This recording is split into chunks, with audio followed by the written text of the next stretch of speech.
আজকে হচ্ছে বড়মশাইয়ের জন্মদিন। ছোটবেলা থেকে জন্মদিনের যে এক্সাইটমেন্টটা থাকতো, বড় হওয়ার সাথে সাথে সেই এক্সাইটমেন্ট কিন্তু অনেকটা অংশে কমে যায়। তার মূলত কারণ হলো এখন যে আমরা বয়স বৃদ্ধির দিকে বেশি এগোচ্ছি, তাই জন্য এক্সাইটমেন্টও কম থাকে। কিন্তু আমরা যারা আশেপাশে রয়েছি, যারা ভালোবাসি, তারা তো চাইবই বলো এই দিনটা তার কাছে একটু স্পেশাল করে তোলার। কিন্তু শুভর একদম ইচ্ছা ছিল না যে এইভাবে হোক, কারণ ও বারবার বলছে যে বয়স হচ্ছে এইসব না করতে। কিন্তু আমরা তো ছাড়বো না, সেই জন্য একদম ঘরোয়াভাবে ছোটোখাটোভাবে বাঙালিয়ানা অনুযায়ী আমরা কিন্তু জন্মদিন পালন করছি। আর এগুলো কিন্তু সমস্ত কিছুই মামুনি নিজেই রান্না করেছে, আর দিদি মামুনি এরা সবাই মিলে সুন্দর করে গুছিয়ে দিচ্ছে। যতই বড় হয়ে যাই না কেন, জন্মদিনটা কিন্তু একটা স্পেশাল দিন, তাই না? সেই দিনটা একটু অন্যরকম না করলে কারোরই যেন ভালো লাগে না। আজকে বার্থডের মেনুতে ছিল ভাত, ঘি, পটল ভাজা, কুমড়ো ভাজা, আলু ভাজা, মুড়ি ঘন্ট, মাছের মাথা দিয়ে ডাল, মাটন, ছিল হচ্ছে চাটনি, পায়েস, মিষ্টি আর দই। এটাই হচ্ছে আজকের লাঞ্চ মেনু।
আরে তোকে আমি আশীর্বাদ করবো তাড়াতাড়ি।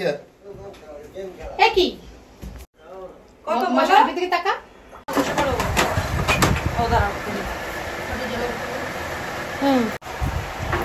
তোকে কি লেবু দেবো মাটনের সাথে?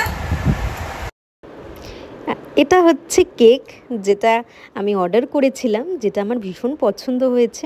আর আমার বর যেহেতু দীঘা প্রচণ্ড ভালোবাসে, মানে সমুদ্র মেনলিও এত ভালোবাসে, যার জন্য ভেবেই রেখেছিলাম যে আমি এই থিমের কেকটাই ওকে এই বছর জন্মদিনে গিফট করব। তো সেটাই অর্ডার করেছি। কেমন হয়েছে তোমরা জানিও। না না, happy birthday to you, happy birthday to you, happy birthday Diya শুভ, হ্যাপি বার্থডে টু ইউ।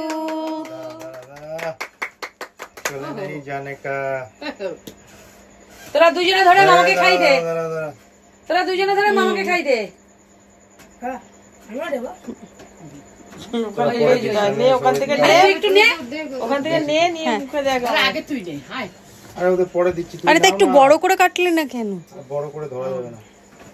দেখ টিপটা নাও। একটা নষ্ট হলো। একটা নষ্ট হলো। কি বাড়ি? ওই যে টিনা গায়ের মধ্যে দিতেছে, দেখ অবস্থাটা। আমি না লোককে খাওয়ানোর সময় এরকম করি। হলো? এই তো না, এখান থেকে দাম ধরে কাটলাম। এই যা চাদরটা নোংরা, চাদরটা এক ড্রপ জল পড়লে না সে দাগটা হয়ে যায়, বুঝছিস? সেটাকে ধুয়ে এরমভাবেই কিন্তু একদম ছোট্ট করে ঘরোয়াভাবে জন্মদিন পালন হলো। তোমরাও শুভকে আশীর্বাদ করো যেন ও এইভাবেই ভালো থাকে, সুস্থ থাকে, আর এরমভাবে যেন এগিয়ে যেতে পারে।